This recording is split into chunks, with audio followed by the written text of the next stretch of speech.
you are enjoying how that desire evolves and changes and never ends? You like it that you never get it done? That you never check the final thing off your list? There it's done. I wanted these things, I have achieved them, and now I am done. You don't get there, do you?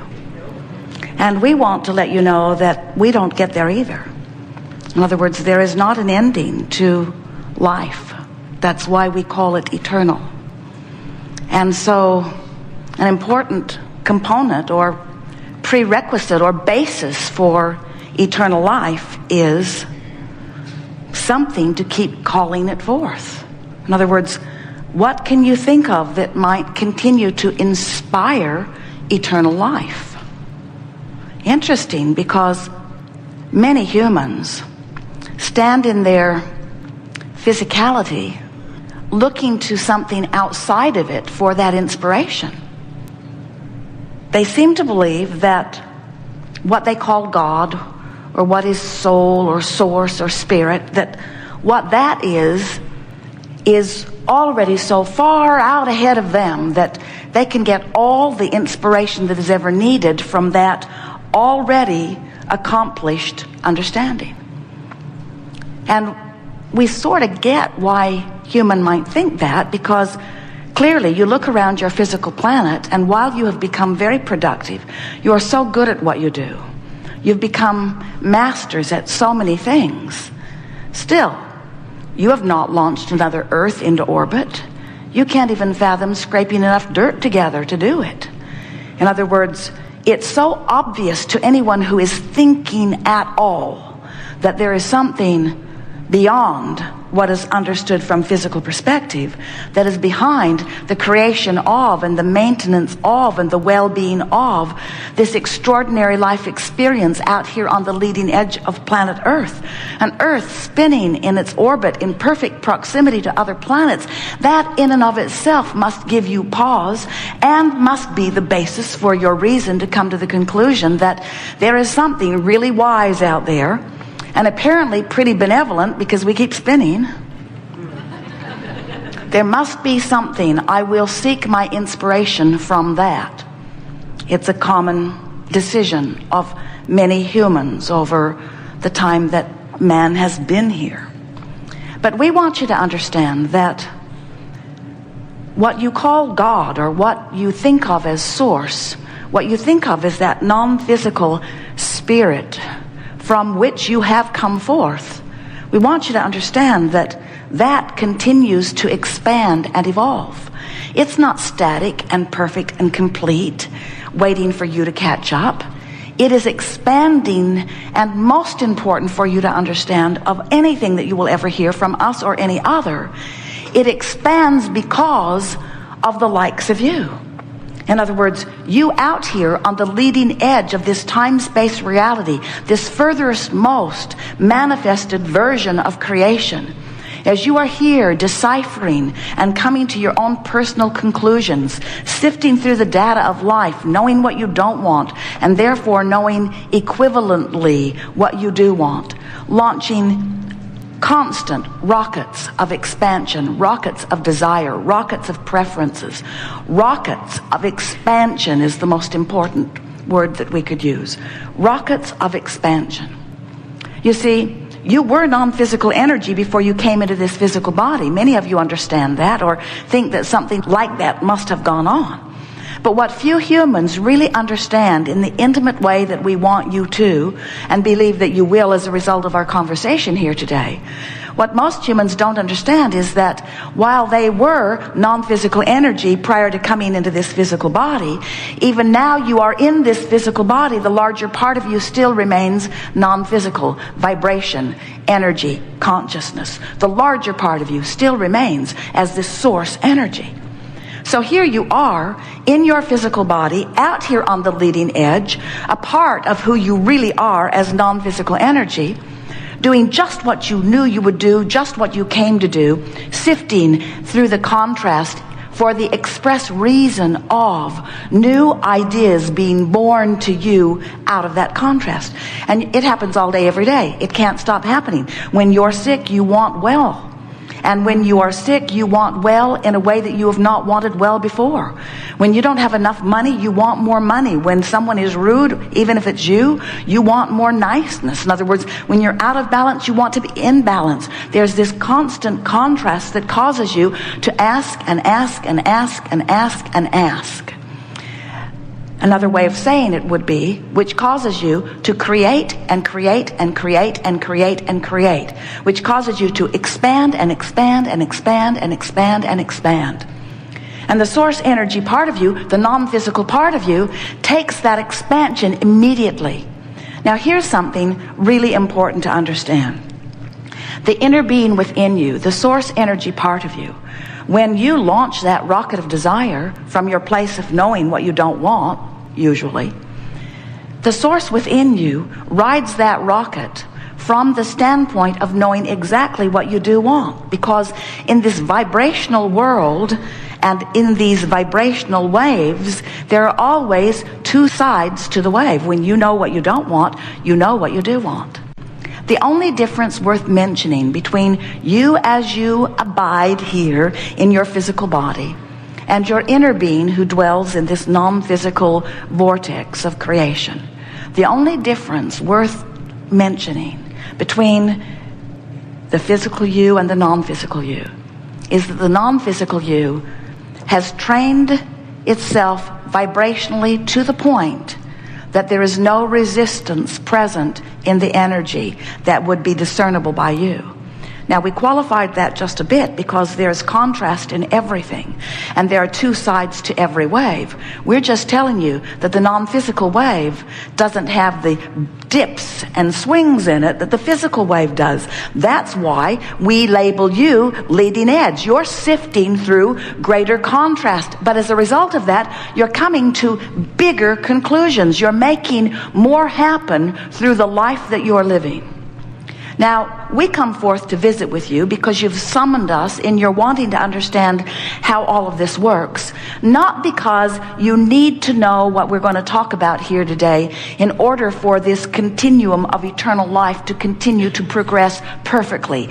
It will do that whether you know what you're going to come to know today or not. In other words, you're going to sift through contrast because you can't help it. And you're going to know what you don't want because you can't help it. And you're going to give birth to rockets of desire about what you would prefer because you can't help that. In other words, these are the natural consequences of sifting through contrast in a leading edge environment.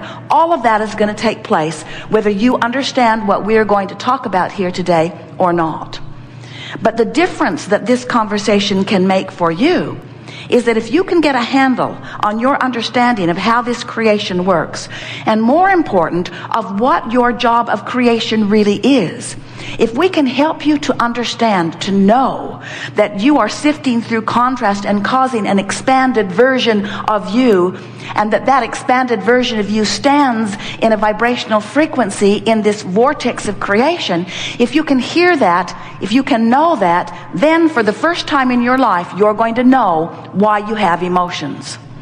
Because your emotions, every single one of them, are indicators that let you know how aligned you are with this further expanded most version of you, or how misaligned you are, how much allowing you've got going on, or how much resistance you've got going on. This life is causing you and us to expand.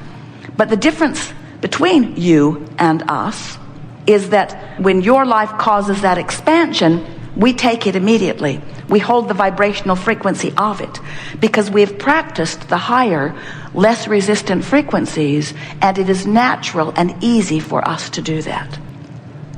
You, dear hearts, however, have not practiced the higher frequencies.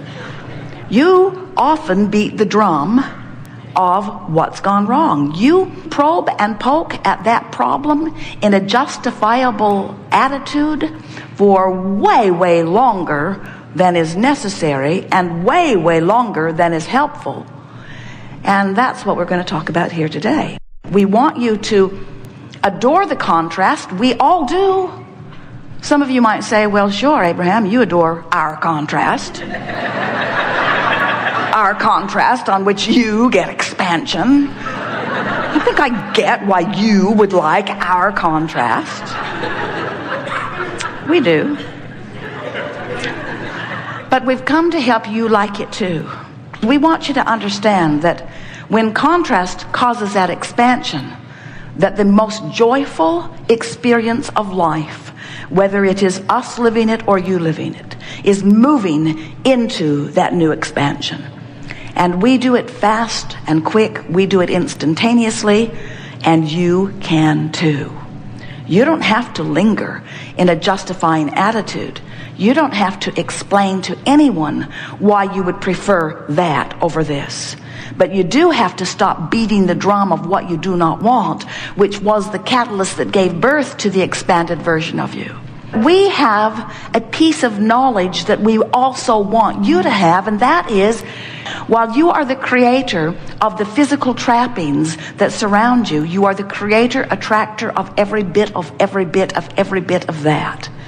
The most important thing that we want you to understand is that you are the creator of you. And you are more than the you that you have been taking credit for. You are the creator of the expansion of that which is you. Now, don't get us wrong. We're in this together. In other words, the non-physical version of you is in on this too. But you are the pioneer. You're out here on the leading edge. You're sifting through the big time contrast, and you're coming to the new conclusions. And when you do, we choose the new conclusion that you have arrived at while you linger. And it is our desire that instead of lingering over there in the out of the vortex dumb, that you come with us, that you come more readily, that you tune yourself to the frequency of who you really are, that you tune yourself to the frequency of your furthest most expanded conclusions and desires, so that you can, while you're in these physical bodies, live the exhilaration of keeping up with who life is causing you to become. The balance of your planet is in good hands. So we're not having this conversation because your world needs to be saved, or your planet is in peril, or you'll be in trouble if you don't hear this. You're all doing just fine. It's all working out great. Really, it is. With one small exception, and that is you as humans are not nearly as joyful as you meant to be. Not nearly as joyful as you meant to be. You said, I am source energy. A part of me will come forth. I will explore contrast, and I will come to new decisions. And when a new decision is born out of me, I will feel the birthing of it and a momentary feeling of enthusiasm. And then I will use all of my determination and my willpower and my ability to focus in the direction of my newfound expansion. And I will train myself into the frequency of that until that is my normal vibrational offering. And I know that law of attraction, as it always does, will wrap itself around me with cooperative components that are equivalent to the vibrational stance that I learn and practice and achieve. That's what you said. And you said, and the best part of it, let's see, what's the best part? Being born? No, not really. Sifting through the contrast? No, not really. Giving birth to a rocket? Maybe, but not so much. The very best part of it is having expanded and knowing that I've expanded because I can feel that I'm not up to speed with my expansion, and then doing something about changing my thought until I get in the groove of the expansion, and then feeling myself be drawn by law of attraction into the cooperative component of the vortex of creation. That's the best part, you said, again and again. And you know that because you're always looking for adventure. You love that thrill of coming into alignment. You adore the feeling of relief. You tense and agonize against negative stuff. In other words, you know that you want to feel good. The reason that you want every single thing that you want, there's no one who wants anything for any other reason than that they believe they will feel better in the having of it. And we want you to understand that it's not the having of the thing. It's not the having of the girl. It's not the having of the boy. It's not the having of the relationship. It's not the having of the car or the empire or the job or the money. It's not the having of those things that you are creating that makes you happy. It's the having of the vibrational alignment with who you are.